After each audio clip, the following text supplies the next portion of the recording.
ನಮಸ್ತೆ ರೈತ ಬಾಂಧವರಿಗೆ. ನಾವು MMB ಬಯೋ ಅಗ್ನಿ ಅಂತ ಯೂಟ್ಯೂಬ್ ಇದೆ. ಪ್ರತಿಯೊಬ್ಬ ರೈತರು ಇದನ್ನು ಸಬ್ಸ್ಕ್ರೈಬ್ ಮಾಡಿ ಮತ್ತು ಬೆಲ್ ಬಟನ್ ಐಕಾನ್ನ ಪ್ರೆಸ್ ಮಾಡಿ. ಪ್ರತಿಯೊಬ್ಬ ರೈತರಿಗೂ ಇದನ್ನು ಶೇರ್ ಮಾಡಿ.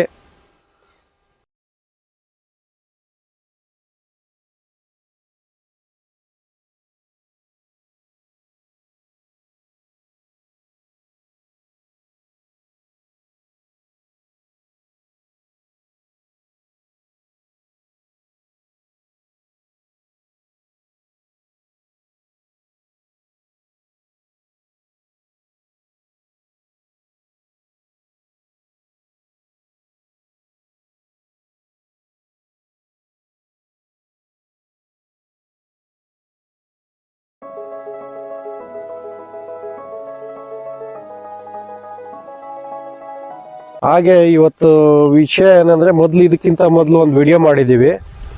ಆವತ್ತು ಫಸ್ಟ್ ಗೇರ್ 1 ಕೊಟ್ಟಿದ್ರು. ಈಗ ನಿನ್ನೆ ಯಾವಾಗ ಸರ್ ಇದು ಕೊಟ್ಟಿರೋದು? ಗೇರ್ 3 ರಿಚೀಲ್ಡ್ ನಿನ್ನೆ ಅಲ್ವಾ? ನಿನ್ನೆ ಕೊಟ್ಟಿದ್ದಾರೆ. ಏನೇನು ಚೇಂಜಸ್ ಆಗಿದೆ ಹೇಳಿ ಸರ್. ಈ ಗೇರ್ 3 ಗೇರ್ 2 4-5 ದಿನ ಬಂದಿದೆ. ಗಿಡ ಗ್ರೋತ್ ಚೆನ್ನಾಗಿದೆ. ವಿಲ್ಟ್ ಏನಿಲ್ಲ, ಪ್ರಾಬ್ಲಮ್ ವಿಲ್ಟ್ ಬರ್ತಾ ಇಲ್ಲ, ಸಾಯ್ತಾ ಇಲ್ಲ. ನಿಮ್ಗೆ ವಿಲ್ಟ್ಗೂ ಈಗ ಗೊತ್ತಾಗೋದಿಲ್ಲ. ವಿಲ್ಟ್ 45 ದಿನ ಆದ್ಮೇಲೆ ನಿಮ್ಗೆ ಗೊತ್ತಾಗೋದು. ಅಲ್ಲಿವರೆಗೂ ವಿಡಿಯೋ ನಾವು ಮಾಡ್ತೀವಿ. ಈಗ ಗೇರ್ 2 ಕೊಟ್ಟ ಮೇಲೆ ಏನೇನ್ ಚೇಂಜಸ್ ಆಗಿದೆ ಹೇಳಿ ಸರ್. ಈ ತರ ಬ್ರಾಂಚಸ್ ಈಗ ಪಿಂಚಿಂಗ್ ಮಾಡಿದ್ದೀರಲ್ವಾ? ಹೌದು, ಒಂದ್ಸರಿ ಆಗಿದೆ. ಒಂದ್ಸರಿ ಪಿಂಚ್ ಮಾಡಿದ್ದೀರಾ. ಈಗ ನೋಡಿ ಗಿಡ ಗ್ರೋತ್ ಬಂದ್ಬಿಟ್ಟು ಚೆನ್ನಾಗಿದೆ. ಬ್ರಾಂಚಸ್ ಬಂದ್ಬಿಟ್ಟು 10 ಬ್ರಾಂಚಸ್ ಬಂದಿದೆ ಒಂದು ಗಿಡಕ್ಕೆ. 10 ಬ್ರಾಂಚ್ ಬಂದಿದೆಯಲ್ಲ? 5, 6, 7, 8 ಬ್ರಾಂಚಸ್ ಇದೆ ನೋಡಿ ಇದರಲ್ಲಿ. ಇದರಲ್ಲಿ ಎಲ್ಲ ಗಿಡದಲ್ಲಿ ಹಂಗೆ ಇದೆ, ಎಲ್ಲ ಸೇಮ್ ಬಂದಿದೆ. ಚೆನ್ನಾಗಿದೆ. ಮತ್ತೆ ಎಲೆನೂ ಅಷ್ಟೇ ನೋಡಿ, ಯಾವ ತರ ಸ್ಮೂತ್ ಚೆನ್ನಾಗಿದೆ. ಪ್ಲಾಸ್ಟಿಕ್ ಎಲೆ ತರ ಬರ್ತಾ ಇದೆ. ಹಾಗೆ ಇನ್ನೊಂದು ಹೇಳ್ತೀನಿ, ಈಗ ನೀವು ಎಷ್ಟು kg ಗೊಬ್ಬರ ಕೊಡ್ತಾ ಇದ್ದೀರಾ ಒಂದೊಂದು ಎಕರೆಗೆ? 1 kg ಗೊಬ್ಬರ ಫರ್ಟಿಲೈಸರು. ಈಗ ಕೆಲವ್ರು ಏನು ಮಾಡ್ತಾರೆ, 25 kg 30 kg ಕೊಡ್ತಾರಲ್ವಾ? ಅದಕ್ಕೂ ಇದಕ್ಕೂ ನಿಮಗೆ ಎಷ್ಟು ಖರ್ಚು ಉಳಿತಾ ಇದೆ ಇದರಲ್ಲಿ? ಒಂದು ಮೂಟೆ ತಗೊಬಂದು 15-20 ದಿವಸ ಆಯ್ತು, ಅದರಲ್ಲೇ ಮೇಂಟೈನ್ ಮಾಡ್ತಾ ಇದ್ದೀವಿ. ಎಷ್ಟು ಎಕರೆ ಸರ್ ಇದೆಲ್ಲ? ಇದು 7 ಎಕರೆ ಬರುತ್ತೆ. 7 ಎಕರೆಗೆ 25 kg 19 ತಂದು ಈಗ ಎಷ್ಟು ದಿನ ಕೊಟ್ಟಿದ್ದೀವಿ? 3 ಟೈಮ್ ಕೊಟ್ಟಿದ್ದೀರಾ. ಹಾಗೆ ಹಿಂಗೆ ನೆಕ್ಸ್ಟ್ ನೀವು ಇನ್ನು ಎಷ್ಟು ಎಕರೆ ಮಾಡ್ತೀರಾ ಇದು ಕ್ರಿಸಾಂಥೆಮಮ್ ಸೆಂಟೆಲ್ಲು? ಅದೇ 15 ಎಕರೆ. ನೋಡಿ ರೈತರು ಈಗ ಡ್ಯೂಟಿಗೆ ಹೋಗ್ತಾರೆ, ಕೆಲಸಕ್ಕೆ ಹೋಗ್ತಾರೆ, ಸಂಪಾದನೆ ಮಾಡ್ತಾರೆ, ಬೇರೆಯವ್ರ ಕೈ ಕೆಳಗಡೆ ಕೆಲಸ ಮಾಡ್ತಾರೆ. ಇವ್ರು ನೋಡಿ 30 ಎಕರೆ ತೋಟ ಮಾಡ್ತಾರೆ ಈಗ ಅಲ್ವಾ? ರೋಸ್ ಇದೆ ನಿಮ್ಮದು? ಹೌದು, ಎಲ್ಲ ಇದೆ. 30 ಎಕರೆ ತೋಟ ಮಾಡಿದ್ರೆ ಎಷ್ಟು ಜನ ಲೇಬರ್ಗೆ ಕೆಲಸ ಕೊಡ್ತಾ ಇದ್ದೀರಾ ಸರ್ ನೀವು? ಡೈಲಿ ಒಂದು 30-35. ಡೈಲಿ 35 ಜನ ಲೇಬರ್ಗೆ ಕೆಲಸ ಕೊಡ್ತಾ ಇದ್ದಾರೆ. ಮತ್ತು ಈಗ ನಿಮ್ಗನ್ಸಿದ ಮಟ್ಟಿಗೆ ಈಗ ಕಡಿಮೆ ಖರ್ಚಲ್ಲಿ ಬೆಳಿಬೇಕನ್ನೋದು ನಿಮ್ಮ ಕಾನ್ಸೆಪ್ಟ್ ಅಲ್ವಾ? ಹೌದು ಅಲ್ವಾ? ಈ ಕಡಿಮೆ ಖರ್ಚಲ್ಲಿ ಬೆಳೆಯುವಾಗ ನಿಮಗೆ ಎಷ್ಟು ಉಳಿತಾಯ ಆಗ್ಬೋದು ಅನ್ಸುತ್ತೆ ನಿಮ್ಮ ಐಡಿಯಾ? ಇದೇ ಥರ ಮಾಡಿಕೊಂಡೋದ್ರೆ ಎಷ್ಟು ಪರ್ಸೆಂಟ್? ಕಡಿಮೆ ಆಗುತ್ತೆ. ಏನಿದೆ ಅದರಲ್ಲಿ 50% ಕಡಿಮೆ ಆಗುತ್ತೆ. ಹಾಗೆ ಇನ್ನೊಂದು ಏನಂದರೆ, ಇದು ಸೆಂಟೆಲ್ಲ ಬಂದು ವಿಲ್ಟ್ ಪ್ರಾಬ್ಲಮ್ ತುಂಬ ಇದೆ. ವಿಲ್ಟ್ ಹೌದು, ಎಲ್ಲರೂ ಅದೇ ಹೇಳೋದು. ಈಗ ಕರ್ನಾಟಕದಲ್ಲಿ ಮೈಸೂರು ಕಡೆ ಬೆಳೀತಾರೆ, ನಾಗಮಂಗಲ ಎಲ್ಲ ಕಡೆ ಬೆಳೀತಾರೆ. ಆವಾಗ ನಿಮಗೆ ವಿಲ್ಟ್ ಬಂದೇ ಇಲ್ಲ ಅಂದರೆ ನಿಮ್ಗೆ 100% ರಿಸಲ್ಟ್ ಬಂದಂಗೆ ನಿಮಗೆ. ಅದಕ್ಕೆ ಈ ವಿಡಿಯೋ ಮಾಡ್ತಾ ಇದ್ದೀವಿ. ನಾವು 1000 ಜನ ರೈತರಿಗೆ ಕೊಟ್ಟಿದ್ದೀವಿ. ನಮ್ಮ ವಿಡಿಯೋಗಳು ನೋಡಿಕೊಂಡು ಇವರು ಮಂಜು ಅಂತ ತಳ್ಳಿ ಹತ್ರ ನಮಗೆ ಕಾಲ್ ಮಾಡಿ ಬಂದು ಕೊಟ್ಟಿದ್ದೀವಿ. ಈಗ 3ನೇ ಗೇರು ಯೂಸ್ ಮಾಡಿದ್ದಾರೆ ಆಲ್ರೆಡಿ. ಇದನ್ನ ಹಿಂಗೆ ಕಂಟಿನ್ಯೂ ಮಾಡ್ತೀವಿ. ಹಾಗೆ ಯಾವ ಥರ ರಿಸಲ್ಟ್ ಬರುತ್ತೆ ರೈತರಿಗೆ ತೋರಿಸ್ತೀವಿ. ನಾವು ಪ್ರೂವನ್ ಆಲ್ರೆಡಿ ಮಾಡಿದ್ದೀವಿ. ನಮ್ಮ ವಿಡಿಯೋಗಳು ಇದೆ, ಹಳೆ ವಿಡಿಯೋಗಳಿದೆ. ಆವಾಗ್ಲೂ 2ನೇ ಸಲ ಬೆಳೆ ಇದು. ಇದು 2ನೇ ಸಲ. ಈಗ ಇದು ಸೆಂಟೆಲ್ ಇದಕ್ಕೆ ಹಾಕಿದ್ರು, 2ನೇ ಸಲ ಇದು. 2ನೇ ಸಲ ಇದಕ್ಕೆ ಹಾಕಿದ್ದಾರೆ. ನೀವೇ ನೋಡಿ, ನಮ್ಮ ಧೈರ್ಯದ ಮೇಲೆ ನಾವು ನಮ್ಮ ಪ್ರಾಡಕ್ಟ್ ನೋಡ್ಬಿಟ್ಟು ಇವರು ಈ ಬೆಳೆನ ಇದು ಮಾಡಿರೋದಲ್ವ ನೀವು. ಈಗ ನೋಡಿ ರಿಚೀಲ್ಡು ಇದೆಲ್ಲ ಕೊಟ್ಟಿದ್ದೀವಿ. ಗೇರ್ 1 ಹಿಡಿದು ಗೇರ್ 2, 3ವರೆಗೂ ಇವ್ರು ನಿನ್ನೆ 3 ಕೊಟ್ಟಿದ್ದಾರೆ.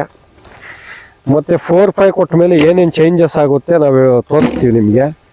ಹಾಗೆ 45 ದಿನ ಆದಮೇಲೆ ಏನೇನು ಚೇಂಜಸ್ ಆಗ್ಬೋದು ಎಲ್ಲ ನಿಮಗೆ ತೋರಿಸ್ತೀವಿ. ಬೇರು ಕೂಡ ನೋಡಿ, ಈಗ ಬೇರು ಅಷ್ಟೇ ನೋಡಿ ಹೆಂಗೆ ಬಂದಿದೆ.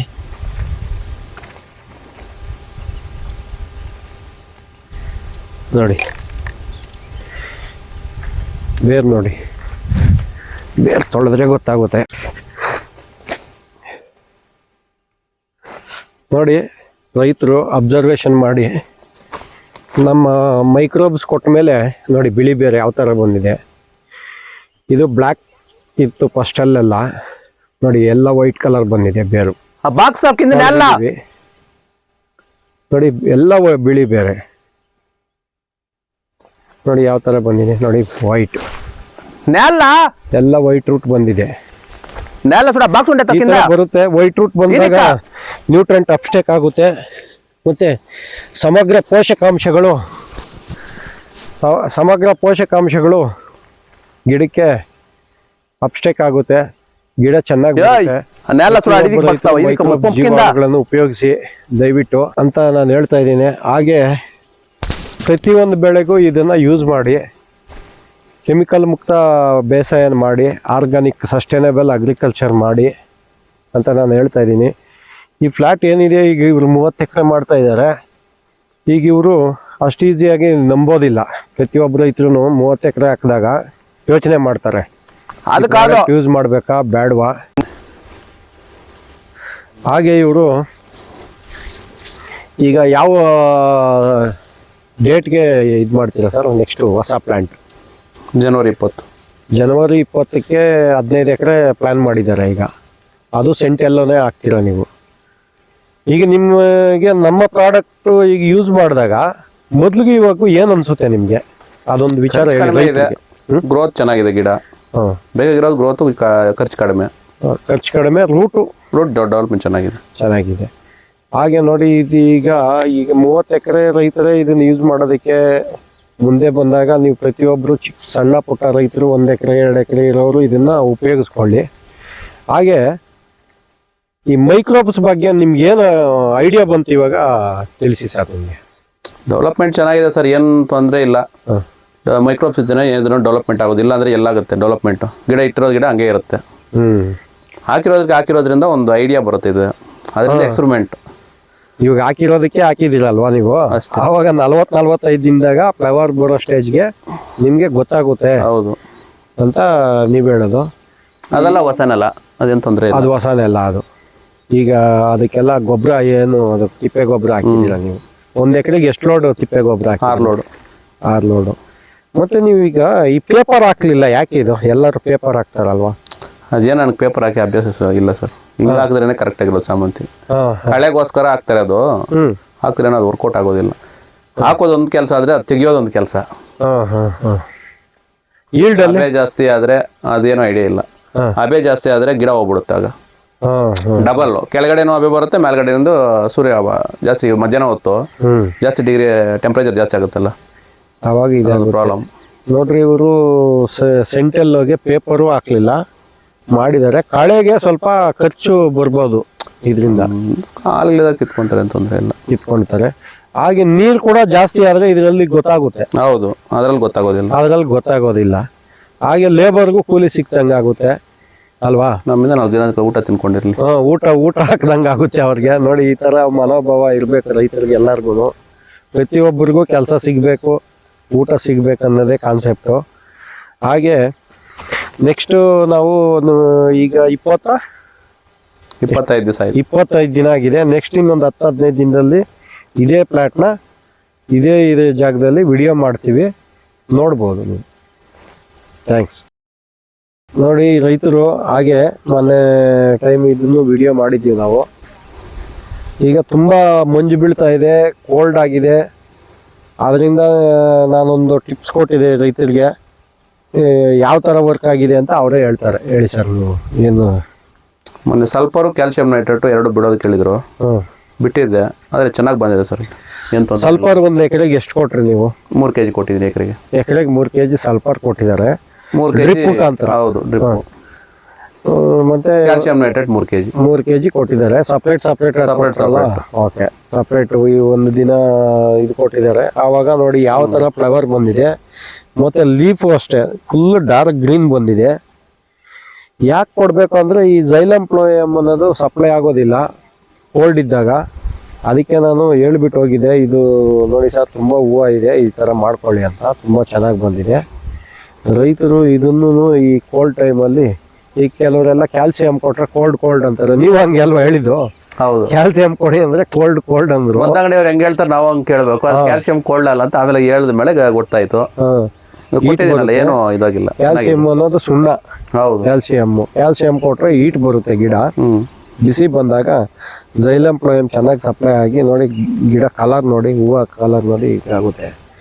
ರೈತರಿಗೆ, ಸುಮಾರು ರೈತರಿಗೆ ಮಾಹಿತಿ ಇರೋದಿಲ್ಲ ಏನು ಕೊಟ್ರೆ ಏನಾಗುತ್ತೆ ಏನು ಅಂತ. ಪ್ರತಿಯೊಬ್ಬ ಅಂಗಡಿಯವರು ಇದನ್ನ ಹೇಳ್ಬೇಕು ರೈತರಿಗೆ. ರೈತರು ತುಂಬಾ ಕಷ್ಟದಲ್ಲಿದ್ದಾರೆ. ಸುಮಾರು ಜನ ಜಮೀನು ಮಾರ್ಕೊಂಡು ಹೋಗಿದ್ದಾರೆ, ಲಾಸ್ ಆಗಿದ್ದಾರೆ.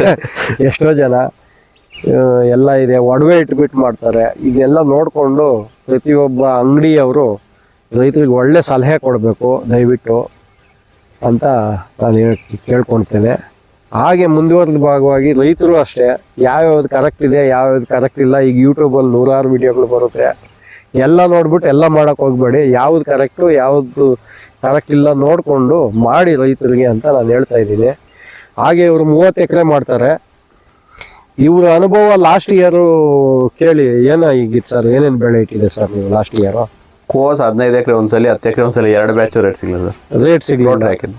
ನೋಡಿ ಬೆಳೆ ಬೆಳೆದಿದ್ರು, ರೋಟ್ ಹಾಕಿದ್ರು ಅಷ್ಟೇ. ಅವಾಗ ಎಷ್ಟು ನಷ್ಟ ಆಯ್ತು? ಯಾವ ಸರ್ಕಾರನು ನಿಮ್ಗೆ 35 ಲಕ್ಷ ಲಾಸ್. 35 ಲಕ್ಷ ನಷ್ಟ ಆಗಿದೆ. ಈ ತರ ನಷ್ಟನೂ ಆಗುತ್ತೆ, ಲಾಭ. ಲಾಸ್ಟ್ ಅದಕ್ಕೆ ಮೊದಲು ವರ್ಷ ಏನ್ ಆಗಿತ್ತು ಸರ್ ನಿಮ್ಗೆ? ಸಾಮಂತಿ ಹಾಕಿದ್ದು ಸೆಂಟ್ರಲ್ 2 ಕೋಟಿ ಕಾಸಾಯ್ತು. 2 ಕೋಟಿ ಬಂತು, 50 ಲಕ್ಷ ಹೋಯ್ತು. ಈ ತರ ಎಲ್ಲ ಆಗುತ್ತೆ. ಸಮಸ್ಯೆಗಳು ರೈತರಿಗೆ ತುಂಬಾ ಬರೋದು. ಹೌದು, ಅದನ್ನ ನಿಲ್ಬೇಕು ಅವರು. ನಿಂತು ಹೊಸ ಟೆಕ್ನಾಲಜಿನ ಅಳವಡಿಸ್ಕೊಂಡು ಮಾಡಿದ್ರೆ ಮಾತ್ರ ರೈತರು ಮುಂದುವರಿತಾರೆ ಅಂತ ಹೇಳ್ತಾ ಇದ್ದೀನಿ. ಮತ್ತೆ ನಿಮ್ಮ ಅನುಭವ ರೈತರಿಗೆ ಇನ್ನೊಂದು ವಿಚಾರ ಹೇಳ್ತಾ ಇದ್ದೀನಿ. ಔಷಧಿ ಅಂಗಡಿಯವ್ರು ಏನು ಕೊಟ್ರೆ ತಗೊಬಂದು ಮಾಡ್ತಾ ಇದ್ದಾರಲ್ವಾ, ಅವ್ರಿಗೆ ಏನು ಹೇಳ್ತೀರಾ ನೀವು ಹೇಳಿ? ಐಡಿಯಾ ನಮ್ಮ ಟೆಕ್ನಿಕ್ ನೋಡಬೇಕು.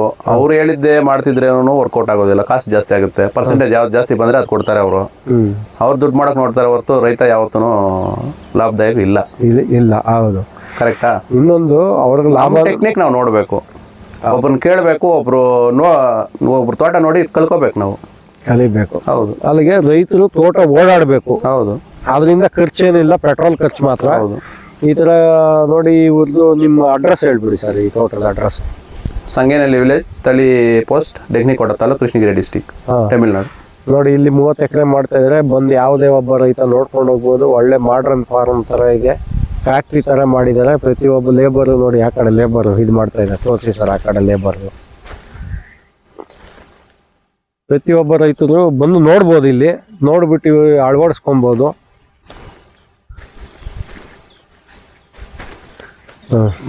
Thank you sir.